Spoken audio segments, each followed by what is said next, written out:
Hi. I have 1,000 questions. However, I was just speaking with 2 new friends here regarding my visits from birds.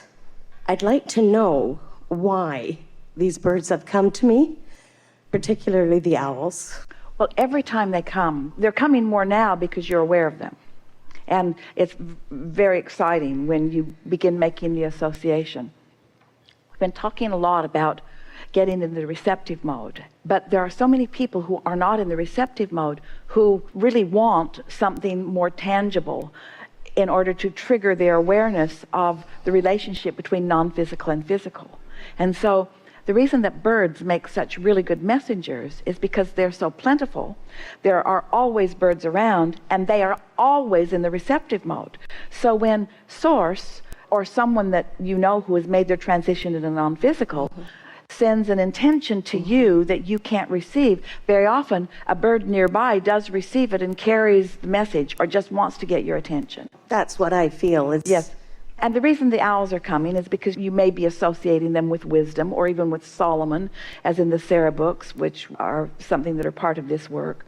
But the most important thing that we want you to hear is, don't wait for the bird to tweet something in your ear, because it's not coming to give you a literal translation of a message. It's coming to make you aware that there is a message in the air that it is receiving, that you could receive too if you were in the vibrational place of receiving.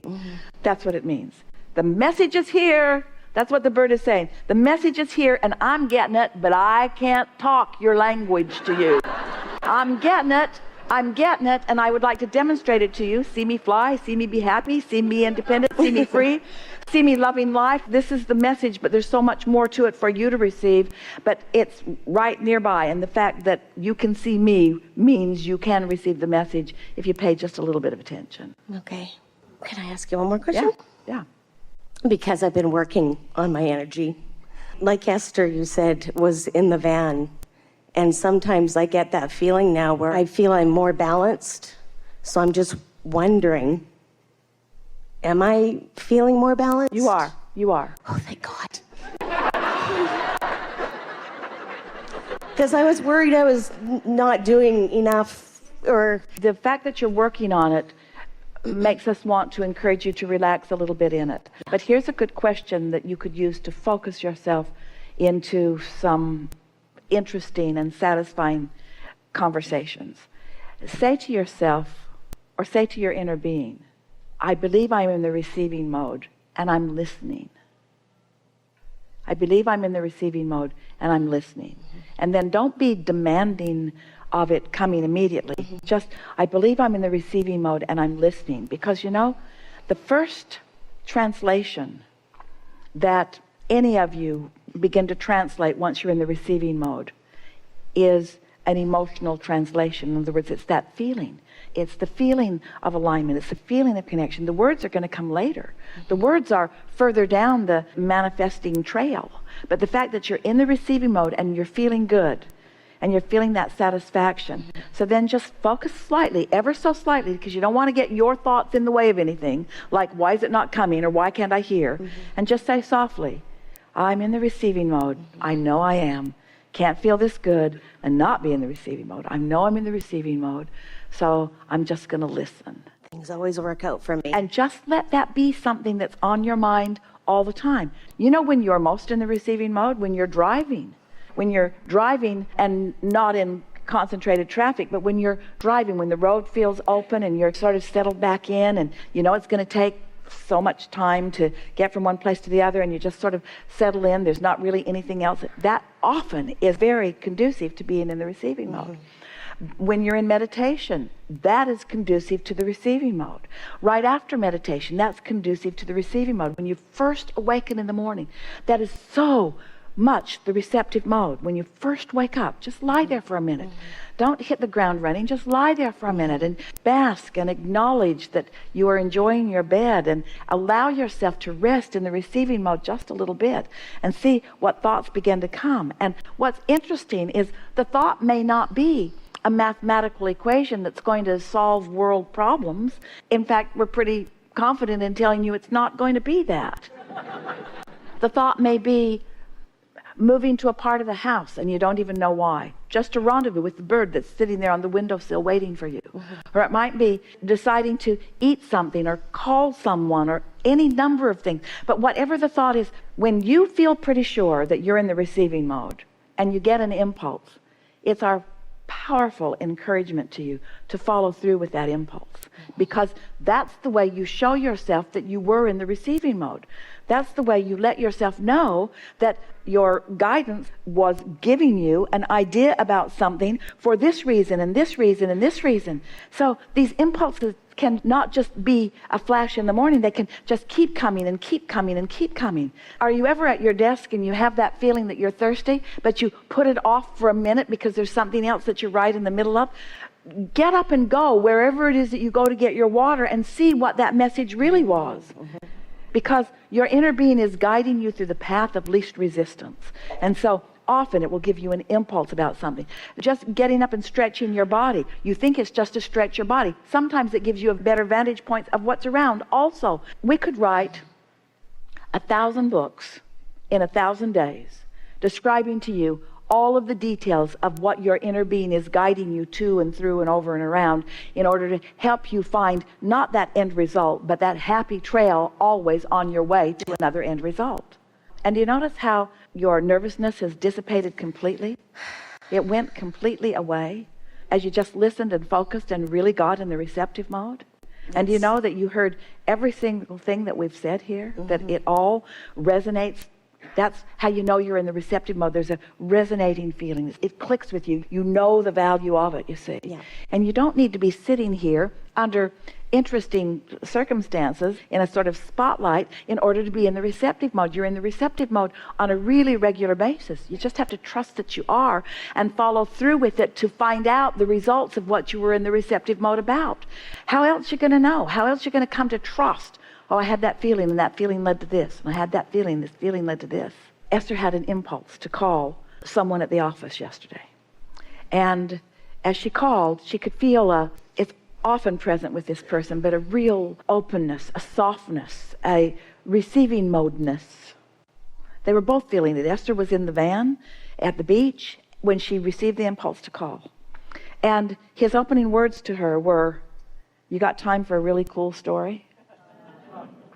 And Esther said, "Yeah, yes, I do." And he said, "There's a skunk on the property."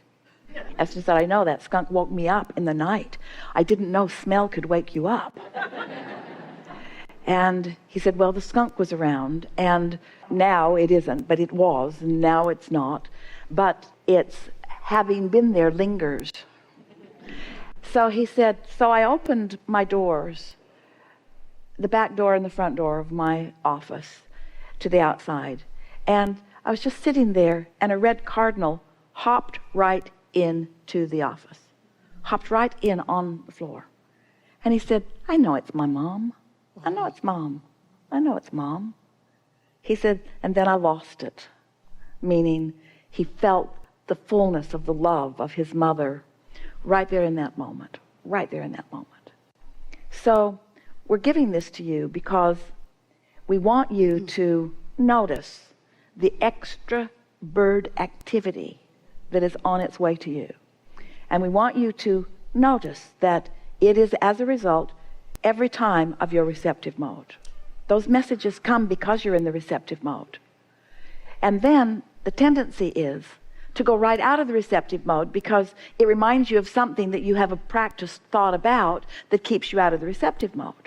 Did you follow the sequence of what we were talking about? You're in the receptive mode frequently, and you get the idea. In fact, usually when you're in the receptive mode, a desire which has been revealing itself to you steadily is received by you or realized by you. Receptive mode, bam! Then almost immediately, the next thing you do is think about that desire and how it hasn't come about. And you take yourself right out of the receptive mode. In the same way that someone could get a message from a dearly departed loved one because they're in the receptive mode, and then because they remember that they're departed, then they leave the receptive mode. Did you follow the correlation and all that? This receptive mode is something that we want you to notice when it happens, and we want you to notice that you can keep it going, because the momentum of the receptive mode is what you're all asking for. that momentum in the receptive mode is that sweet spot that you're all asking for. And that's when you're riding high. That's when you're flying high. That's when ideas are coming. That's when people are attracted to you. That's what you came for. Nothing else will do. Nothing else will do for you. Nothing else is even close to what you intended when you decided to come forth into these physical bodies. You said, I'll sift and sort through contrast and I'll launch rockets. But you said that knowing that it would be very quick and that it wouldn't be something that would consume you. You never expected to be stuck in step one. You knew that step one would happen and it would launch rockets of desire and that source would take it from there and that this vortex would bubble up into something that you could, if you were in the right frame of mind, receive. So life really begins conscious creation. Oh, we've not said this before. You are asking for it. So there's creation, which just happens. People are creating by default all over the place because they don't know what they're doing. Conscious, deliberate creation begins with step 3, the receptive mode. Because step 1 doesn't have to be conscious, and step 2 is your source energy consciousness, but the receptive mode is your really first step, only important step. Getting into the receptive mode is all that matters in order for everything to then progress in the way that you've intended it. We are enjoying watching you all. We are enjoying watching the transformation of your awareness as you are moving forward from this place. We are enjoying the awareness that you're in the receptive mode and the self-appreciation. Self-appreciation is a good thing. It leads to, all in all, outworthiness. If you'll practice a little bit of self-appreciation here and here and here and here and here, before you know it, you will be expectant of good things coming to you. And as you move through traffic and people yield to you and people nod at you and people make way for you and people play with you, as you move through your day and people are kind to you and people are helpful to you and people are receptive of you and people are co-creating with you, your sense of right place, right time with the underpinning of absolute worthiness, that's who you are. That's the way you're supposed to live. Not defensively, not justifyingly, just absorbing the well-being that is flowing on your behalf to you all day, every day. This has been a good conversation because it's helping you to lower those barricades and let more of that well-being into your personal experience. It's such a nice thing when you decide to love yourself enough to let the love that's projected to you all day long reach you. But it doesn't matter how much source or anyone loves you. If you don't let it in, it's like it never happened. If the tree falls in the forest and there's no one there with ears to translate the vibration of it into sound, did it make a sound? No. You get into the receptive mode so that you can receive it, you see. Source can't love you enough to penetrate your wall of unlovability. In fact, the more you don't let it in, and the more source loves you, the more you don't let it in, and the more source loves you. It's time for you to sort of give up the justification and give up all those stories that somebody who was in a really disconnected place told you about how mad God will be at you if you don't accept his love. It's not like that at all, is it? Nope. Enough? I'm happy.